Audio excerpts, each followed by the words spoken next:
Meet other people where they are. Make sure that you speak their language.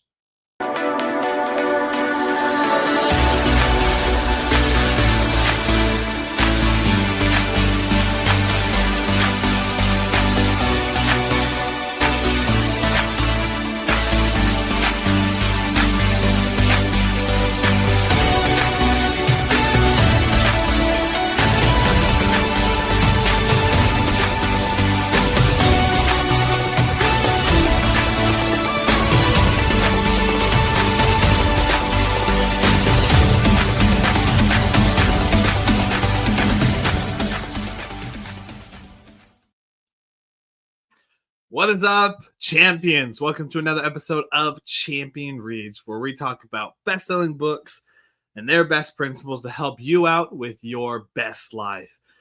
I am your host, Coach Willie Blake, and today I'm also met, who will be up on the screen in a minute, Mr. John Kovacs Jr., the founder of Champion Circle. And in today's book, we covered it last time, which is Oversubscribed by Daniel Priestley. And today we're going to jump into a principle that I don't think is talked about a lot in the speaking realm. If you're a speaker, you might have heard about this, but otherwise this isn't a topic or a principle that pops up often. It's to speak at the level of which your audience is at. Speak in their language. As a speaker myself, I can tell you how important it is to speak in other people's language. If you want to sell something as a marketer, if you want to impact someone as a speaker, the best way to be able to do that is to use language in which the other people know what the language is for. Because guess what? As a dyslexic myself, I know how important it is that if you use big words on me that I have no idea what's going on, then I'm not going to understand you. It's just not going to happen. But if you use words that are simple, use words that are common to me, then we can have a great conversation. And a lot of times when we are in our fields, I'm talking to you as champions, when we are in our fields, marketing, finance, banking, personal development, coaching, fitness and health, whatever industry it is, the more we become an expert, the more that we understand the terms and words that are in there. And as we understand more of the vocabulary that goes into our industry, well, then we ourselves understand it, but our audience don't understand that vocabulary. They don't understand those words that are going on. And so the best thing to do is to, in the nicest way possible of wording, to dumb it down. Because when you dumb it down and you use simple words, then they know what's going on. You know what's going on. And then ultimately, everybody knows what's going on, and you'll be able to sell them or market to them or whatever it is. Change your vocabulary, make it more simple, and it's going to help you out in the long run when it comes to meeting with your audience. John, I'd love to hear your thoughts about vocabulary, about going and meeting people in their language. Isn't communication like super important? And we don't give it enough credit. And oftentimes it is the one skill set that we lack the most. In my opinion, like skill sets, the skill set of communication is one of those things where if you can boil down every little problem that we have, like relationships or things in life, it all comes down to how we communicate. And it's not just verbal communication, but it's, body language, impressions, implications, all that stuff. That's all part of it. And I love what you were saying because, our vocabulary is vital. And I'd say that vocabulary and like physically speaking is a huge percentage of how we talk. But meeting people where they're at, that's like business and sales 101 as well, because it's understanding who you're talking to. It's public speaking 101, right? It's know your audience, and don't just show up and and in your, let's say you're in Utah, and you have a bunch of jokes prepared that are based on Texas. Like, that's not going to work. You're basically gambling that one person in the audience might have connections to Texas and might get your jokes. So, you have to adjust your language. Now, there are all sorts, like dozens and dozens of personality assessments out there in the world to help you kind of identify different personalities or various people, and then they have these results that help you to decide what kind of language you should use when talking to people, especially in the world of sales, or especially in the world of marketing and advertising. It's an interesting world out there. But yeah, I 100% agree with you. Like, your language is important. And someone said to me once, and I thought it was really cool, that if I have nothing else, at least I have my word. And if I have my word, that's all I have. And I remember that and thinking, wow, I mean, material possessions in this world are great. We feel proud of the work we do, and the money we earn, and the money we spend on the things we want. And those material things feel great. But when it comes to our word, at the end of the day, that's all we have. That's truly all we have. And using our word to communicate is important. Before I go off on any tangents, I'll pass it back over to you. But I do want to get into like this idea of language, because it starts up here, right? Bob Proctor talks about how thoughts are things. And I love that, because thoughts are things. But then when transmuted to written form, those words become physical things. When spoken to in connection, you're creating, and that power of creation, whether we do lackadaisically or intentionally, has a huge impact on who and how we influence through our word. And so it comes full circle for me. So language is a huge piece. And just to kind of kick things off, I think being very, very particular about what you say is important, let alone knowing what you're saying to who you're talking to is going to make a big difference, because not everyone is receiving what you're throwing. Not everyone's catching what you're tossing. And that's because you've got to know who you're talking to. You know who you're talking to. As my best impression of what a New Yorker said to me once. That you hear it here. That is what a New Yorker sounds like. Boom, there you go. the visual that, John, when you were talking about throwing food, people not catching it, I imagined I don't know why I went to like a prison lunchroom, but like, you're at prison, you got your tray of food, and a lot healthier than what I've seen on movies of what prison food. But they have this like head of cabbage for some reason, and they're like, you're chucking this the one prisoner's chucking this cabbage across the room, and the other prisoners are like trying to catch it. I don't know why that visual came to my mind, but that's what it is. Back to language. It's like it's on a line. Line is so simple. Maybe that's the language I need to use. It's on a line. You have this side, on video form. This side, you have the beginning of beginner, of novice, to where they don't know the language of the industry, right? If this line is from novice to mastery, as a novice, you just don't know the language. And when you don't know the language, you don't know the vocabulary, it really shows when you're talking with somebody who does. Then you get a little more experience, and you get to this middle part, which then you start to learn the vocabulary. But I think when people are in this middle part, they overcompensate for what they're doing because they want to feel like they're the expert. And so they use all these big words, they use the jargon, and the people who have been in there understand them, but most of their customers don't, because they just don't know the words. Think of it like a car salesman. They might talk about horsepower and the transmission. They might talk about different makes and models. But if I were to go to a car dealership, I'm just like, that car's dark blue. That's a cool car. they're just like, oh yeah, we got horsepower and transmission. I'm like, you lost me. You lost me with the car. I tend to overcompensate in that middle part. But then you learn this principle that we're talking about of use their language. Not dial it down, but transfer your energy into words they know so that you can find that common ground, understand each other. And then you move up the scale to a master. The master is able to teach a 4-year-old rocket science.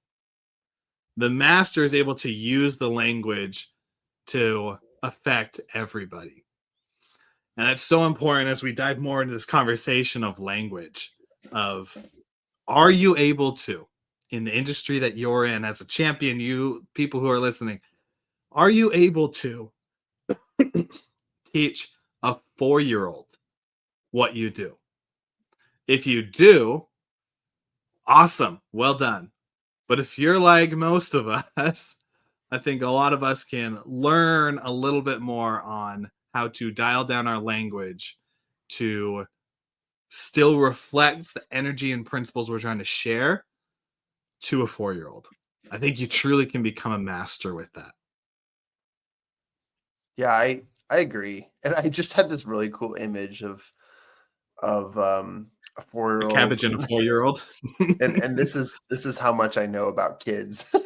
A 4-year-old in their high chair. I don't think that's a thing. I think it's like maybe, I don't know, it depends on how Yeah. little. Yeah, In their high chair. Yeah, And you're about 4-year-olds to could be in the high feed them. chair. Yeah. And you're having family dinner with them, and as you're feeding them, they you're having a conversation explaining to them what you do for work, right? And anyways, that's a good visual, and I like that because they say, this is kind of a cool principle. They say if you want to become an expert in your space, read at least 10 books in your industry, and you'll already be, far along the way of thought leadership above the rest of the people who you work with, or the people in your industry. And I was like, yeah, but that's because you're obtaining knowledge, you're obtaining information, you're getting a deeper sense of the position. Of course, you need experience. And then, of course, in order to transition to communicating to the right people in the right way, you've got to have practice of, yeah, and for lack of better words, dumb it down, but to focus on the type of language that they'll receive. And I love that, because now what we get into is we get into the idea that, hey, where, how, what are the application steps? Like, what experience do you guys have, John and Willie, of meeting people where they're at? And sometimes, like, I start with questions. Like, it's more about them than it is about us and what we say, because they'll tell you everything you need to know. And that's more of like a sales conversation. But in the context of this book, Oversubscribed, and focusing on bringing people to you, having them lines out the door for you, your service, and what you're doing. You've got to find out what they want and what they need. And my music teacher in junior high used to say, listen with your eyes and your ears. And by listening with your eyes, you're observing both the musical conductor as they're conducting the music.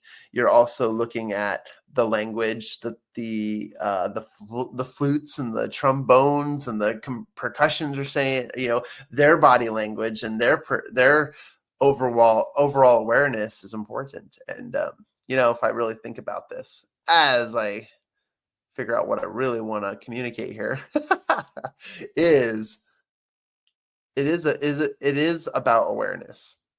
It's not just about delivery. It's not just about, we're not Olympic athletes showing up to perform one task at one given time to perform an amazing athletic performance. Instead, we're feeding off of what's happening around us. So when it comes to your audience, the people you're talking to, know where they're at, speak to their needs, and watch them come and line up in droves. And I think that that's the ideal goal here. And if you can do that, well, you got yourself a business, and people will come. Just because you put up a lemonade stand does not guarantee you'll have customers, because you didn't. Where'd you put the lemonade stand? If you're on a lonely highway, I don't think you're going to get many customers. But if you go to where they're at, I think a hot plaza in the middle of a busy park, that's going to get you some customers. You're definitely going to have an increase, and it's going to speak their language on a hot day. So I think that's important. And I feel like we could beat this topic really down. Like, we're really splintering it out and really giving some in-depth conversations. So you're welcome to those who read this book and then listen to this podcast and then realize that we're giving you a lot. Let's jump into the practical side for like a few examples so we can solidify this even more. Let's jump into public speaking. The number one fear around the world, public speaking. I'm going to attempt to teach the people who are listening about public speaking, but using the big jargon words that we do as public speakers. And then, John, I know that you are international public speaker, but if you try to pretend that you're just getting in this industry, and in the words that I speak, and I hope I can come up with a lot, see which ones you're just like, oh, I know that one, but I don't know the other 90% of the words that you said. So if I were to be, let's say, in front of a class teaching about public speaking, I'd start going about, you got to have presence. You got to make sure that your energy level is at an 8 or a 9.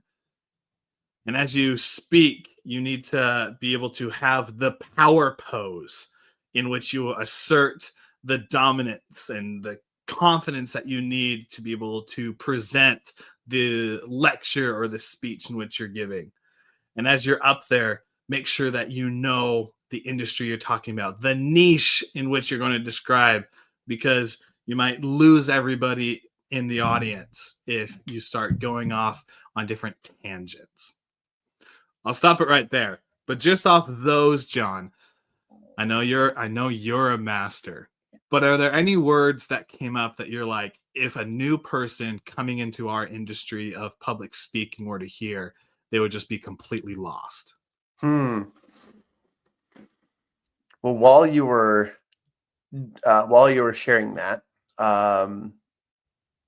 after you talked about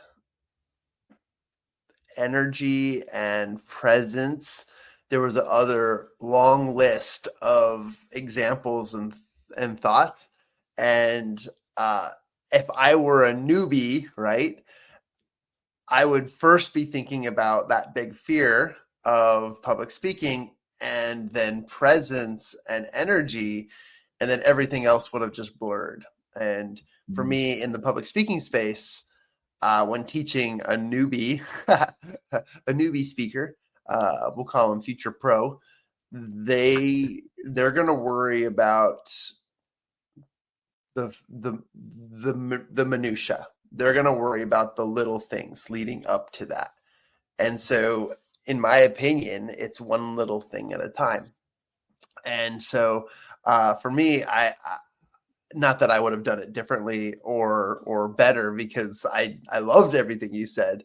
I think when it comes to practicing and teaching and communicating the skill sets of public speaking, you focus in on one little thing at a time and then practice it. And it's going to take a lot of time. You and I both know this. You and I have been sculpting our public speaking abilities for years now. And each sculpting session is not transformational. Just because I used a couple big words or some really cool energy doesn't change the fact that I still have a lot to learn. And so therefore, I have a little to figure out every single time. And most of the time, it comes back to me as, okay, I felt good speaking, but did I have an out? Did it resonate? Did it reach my audience well? And so I do like that. And to finish up, kind of answer to your question is, yeah, there were a lot of great words in there, but for a beginner, I feel like what they need to know is, one, nobody knows what they're going to say. So therefore, there is no fear necessary of messing up, because nobody knows what you're talking about until you talk about it. And so first and foremost, it's to talk like you've never shared this with them before, and they will not judge. And I've seen that, like you've seen people, like they get up there and they're all like, oh, okay, I haven't practiced this, or, this, they have to share context, and they want to make sure it makes sense to the audience before they even share it. But that's the thing, is it will make sense when you show up. And you said that your presence matters, your energy matters. One last example, and I'll pass it back over to you. Impromptu here. I'm going to give a speech on the power of compassionate communication. And compassionate communication can be understood by everyone else, but I know that when I begin this speech, that I need to capture the attention of my audience and speak their language, whoever they are. Now, this is a shot in the dark, so I'm going to clearly miss people, but I'm going to say, have you ever been talked down to when all you needed was a hug? I know I have. And that right there was the moment I realized that people are going through their own stuff. And that when I need something from somebody, that compassion that I seek from others is probably what they need more. So rather than receiving compassion, I realize I should probably give it in order to receive it. End beginning of speech, right? Energy, presence, and hey, let's resonate with the audience. Because if it's not something that you want, if it's something that you want to teach, maybe you put them in the shoes of the person who needs to learn the lesson, if that makes sense. So I think that when it comes to communication, it has nothing to do with our opinions, our expertise and knowledge. No one cares. No one cares what we know. And you always know the famous adage, right? Nobody cares how much you know until they know how much you care. I would add to that adage and say, nobody cares how much you know until they know how much you care. And then they might care about what you know. There's a gamble there. It might be, but they just want to know you care. That's all that matters. So I believe that when it comes to public speaking and communication, compassion and caring truly are at the foundation of creating what you want to create. That was a long tangent and a long description of your answer. You probably just asked me, what time is it? And I gave you that, but that's that's what I did. But that's what we do on this show. We go off on tangents. No, Right. Thank you for what you shared. You hit on something that's not talked about a lot, which is the nonverbal communication that goes on between others. Because of course you have the words that are shared, but then when you have it met by the body language, met by the tone, met by your presence, your energy, what you're giving, your passion, like when you combine it together, it's not just about the words, it's about everything in its entirety. It's the same reason why it's so hard to get context when you send a text message to someone. Is because you don't get their tone. You don't get the way that they say it. Or right now, I'm emailing back and forth a company about some legal stuff. And it seems like every time that I read it, It's just like they're saying things that are just bold and passive aggressive. And I'm sure that on the other side, when I send it to them, I don't mean it at all. I'm just like, no, these are just the facts. This is just what's going on. But they might read it as passive aggressive. So it's just like when it's just words, communication can just I don't know why wibble wobble is the word that comes to mind, but it's not solidified. It's not solid. But when you add the nonverbal and you add the tone and you add everything else, the nonverbal communication, then it completes the picture. Then you get an overview of what's actually going on. So as we are wrapping up this episode and talking about language, of course, is about the words that you use, and you got to dial it down to keep it simple. And it also matters about the nonverbal.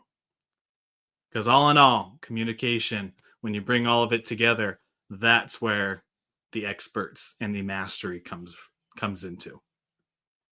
I want to jump into and add something, Willie, as we kind of wrap this up, is that there is no magic switch.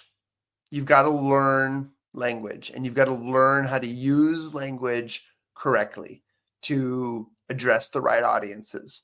And so one of the feelings I had when I started reading this book and when I started reading this chapter, I thought, oh, great.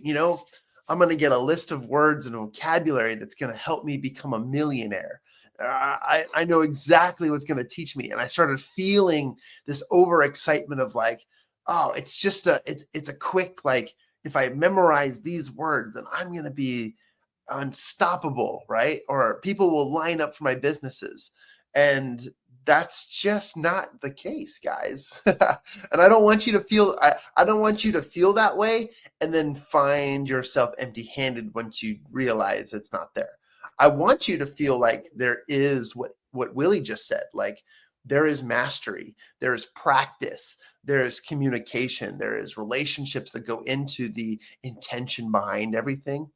And that's a powerful principle. And I get carried away. I get caught up in being a consumer sometimes, and I just get so excited about the outcomes. I literally just saved a video by Alex Hormozy, and I was like super excited about this free event that he advertised and the stuff that he's giving away for it. And I thought, yeah. So if I attend this, my business will be $100 million in value.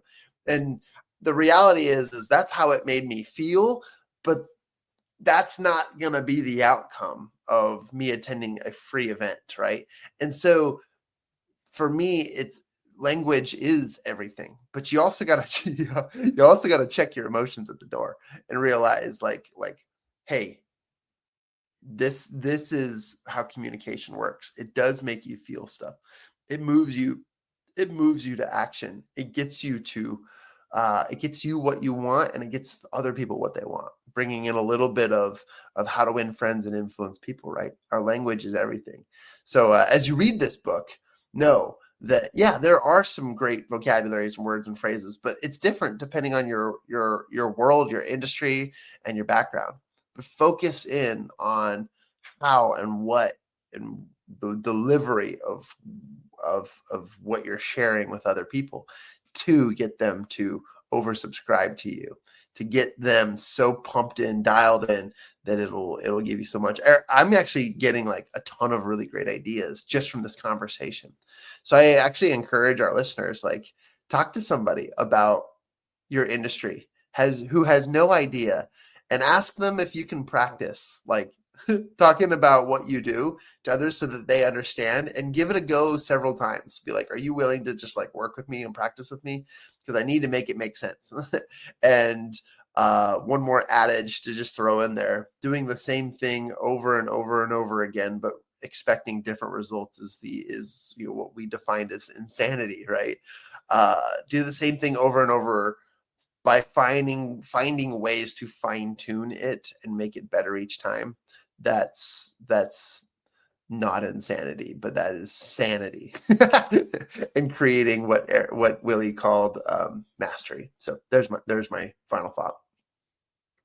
Love it. And with that, champions, that wraps up another episode of Champion Reads. If you found inspiration in this episode, go ahead and subscribe to our podcast. You can find us on all the major podcasting platforms, as well as you can go to our website, mychampionscircle.com, where you'll be able to find the link to our podcast, link to our socials, and everything else going in the Champion Circle universe. Until next time, champions, continue to be the champion of your life, be the best version of yourself, and always remember, take the time to go out and practice your communication, whether it's your language, your verbal, or your nonverbal. We'll see you on the next episode of Champion Reads.